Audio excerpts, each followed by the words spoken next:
இனி இன்னும் நடக்குமோ என்று பயந்து கொண்டிருக்கீங்களா? பயப்படாதீங்க. ஏதோ உங்களுக்கான ஒரு வார்த்தை. சங்கீதம் 106:9. அவர் சிவந்த சமுத்திரத்தை அதட்டினார், அது வற்றி போயிற்று.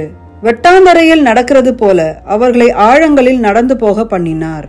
இது சாத்தியமே படாத ஒரு காரியத்தை தான் இப்ப நம்ம கேட்டோம். ஆனா சாத்தியப்பட்டாயிற்று. யாருக்கு? கர்த்தர் தம்முடைய இஸ்ரவேல் மக்களை எகிப்திலிருந்து கானானை நோக்கி பிரயாணப்படும் போது செய்த ஒரு அற்புதத்தை தான் இப்ப கேட்டோம்.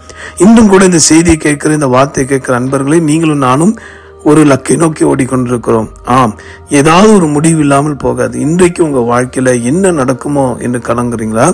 இந்த நிமிஷத்திலிருந்து வட்டாந்தரையில நடந்து போவது போல ரொம்ப சுலபமாக, அது ஒரு செங்கடல் மேல நடந்த கர்த்தர் அதை தம் ஜனத்துக்காக வற்றி போக பண்ணி அவ்வளவு ஒரு அதிசயத்தை நடப்பித்தார். உங்களுக்கு செய்யாமல் போவாரா? நிச்சயம் செய்வார். நீங்க செய்ய வேண்டியதெல்லாம், நீர் என்னை நடத்தும் ஆண்டவரே, என் வியாபாரத்தை நீர் நடத்தும், என் குடும்பத்தை நீர் நடத்தும், என் ஊழியத்தை நீரே நடத்தும் ஆண்டவரே என்று சொல்லி அப்படி சரண்டர் ஆக்கி பாருங்க. இன்னிலிருந்து இந்த அற்புதத்தை நீங்களும் பார்ப்பீங்க. நிச்சயமாய் அற்புதம் செய்கிறவர் ராஜாதி ராஜாக நம் முன்னிலை போய் கொண்டிருக்கிறார். ஆக துதி ஸ்தோத்திரத்தோடு அவரை நாம் தொடர்ந்து பின்பற்றுவோம். இந்த வார்த்தையின்படி விசுவாசிக்கிற உங்களுக்கு எல்லாம் கூடும். ஜெபிப்போம். அன்புள்ள ஆண்டவரே, இந்த வார்த்தை நம்பி என்னோட ஜெபிக்கிற யாவரையும் தொட்டு ஆசீர்வதியும், வற்றி போக பண்ணும். என்னென்ன இடத்துல பலவீனங்கள், நோய்கள், போராட்டங்கள் இருக்குமோ அதை வற்றி போக பண்ணும்.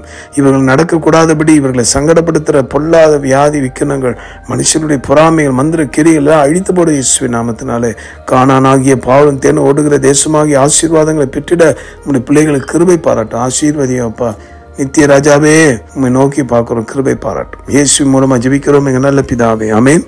உங்களுக்காக திருப்பலி ஜெபிக்கிறோம் உங்க சகோதர மணி ஐயர். God bless you.